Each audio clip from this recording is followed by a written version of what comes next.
একটাও ধান মিস যাবে না। আমি আপনাদেরকে বস্তা খুলে দেখাচ্ছি বন্ধুরা।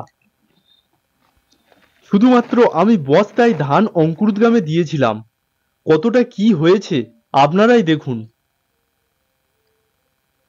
দেখুন আমার প্রত্যেকটা ধানে অঙ্কুর এসেছে, একটাও ধান মিস যায়নি, প্রত্যেকটা ধানে অঙ্কুর এসেছে। কোনো রকম ঝামেলা ছাড়াই আপনারা এই পদ্ধতিতে বস্তায় ধান অঙ্কুরোদ্গম করতে পারবেন। এই পদ্ধতিটি খুব সহজ। আমাদের এলাকার প্রায় সব চাষিরা এই পদ্ধতিতে ধান অঙ্কুরোদ্গম করছে। তবে সঠিকভাবে যদি আপনারা এই পদ্ধতিতে ধান অঙ্কুরোদ্গম করেন, বীজতলাতে রোগ খুব কম হয় এবং বীজতলা মারা যায় না। তাই ধান অঙ্কুরোদ্গম কিভাবে করবেন, বস্তায় ধান অঙ্কুরোদ্গমের সঠিক পদ্ধতি এই ভিডিওতে আলোচনা করব। এই পদ্ধতিতে ধান অঙ্কুরোদ্গমের জন্য শুধুমাত্র 3টি জিনিসের প্রয়োজন হয়। একটি পাতলা বস্তা, ধান ভিজানোর জন্য ভালো জলাশয়, খোলা আকাশযুক্ত পরিবেশ যেখানে ছাওয়া, রোদ এবং যদি বর্ষাকালে ধান অঙ্কুরোদ্গম করেন তবে জল বৃষ্টি সব কিছুই পাবে, এমন একটা পরিবেশ হলেই হবে। আমি আমার ধান আমাদের পুকুরে ভিজিয়েছি এবং পুকুর ঘাটে রেখে দিয়েছি। তবে যে রোদ না হলে হবে না, বৃষ্টি না হলে হবে না, এমন কোনো কথা নেই। শুধুমাত্র ধান ভিজানোর পর ধানটা তুলে নিয়ে মাটির সংস্পর্শ ছাড়াই একটু উঁচু জায়গাতে রেখে দেবেন, যাতে জলটা ভালোভাবে ঝরে যেতে পারে।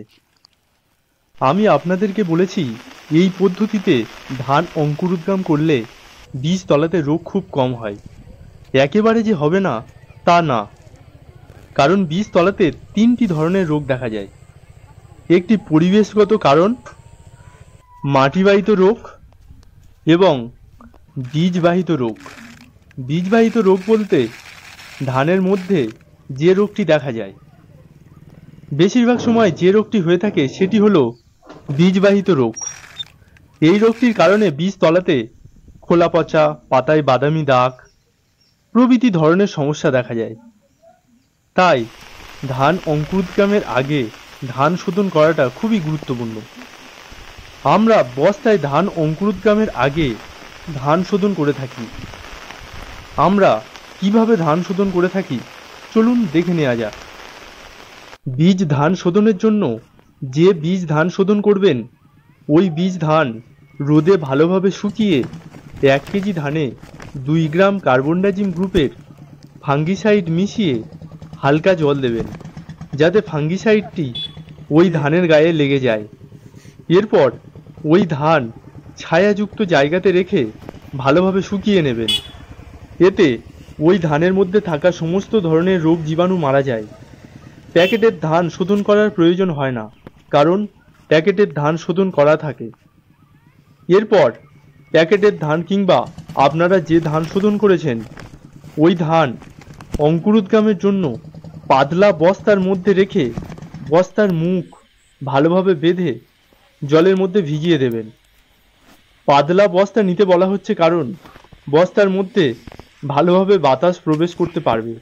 এতে ধান খুব তাড়াতাড়ি অঙ্কুর আসে। ধান সন্ধ্যায় ভেজানোর পর সকালে তুলে নিয়ে উঁচু জায়গাতে রাখবেন, যাতে ধানের জলটা ঝরে যায়। ওই ধান সারাদিন খোলা আকাশ পরিবেশের মধ্যে রেখে দেবেন। আবার সন্ধ্যাবেলা ধান ভিজিয়ে সকালে তুলে নেবেন। এইভাবে 2 দিন ভেজাবেন, দেখবেন ধানের মধ্যে ছোট ছোট অঙ্কুর চলে এসেছে। যেগুলো খোলা মোটা ধান সেগুলো আবার অঙ্কুর হতে 3 থেকে 4 দিন সময় লাগে। তাই অঙ্কুর না আসা পর্যন্ত আপনারা ওইভাবে সন্ধ্যায় ধান ভিজিয়ে সকালে তুলে রাখবেন। যখন দেখবেন আপনাদের ধানে ছোট ছোট অঙ্কুর চলে এসেছে, ওই ধান আর একবার ভিজিয়ে তুলে রেখে দেবেন। এরপরে দেখবেন ধানের অঙ্কুর ধীরে ধীরে বাড়তে থাকবে।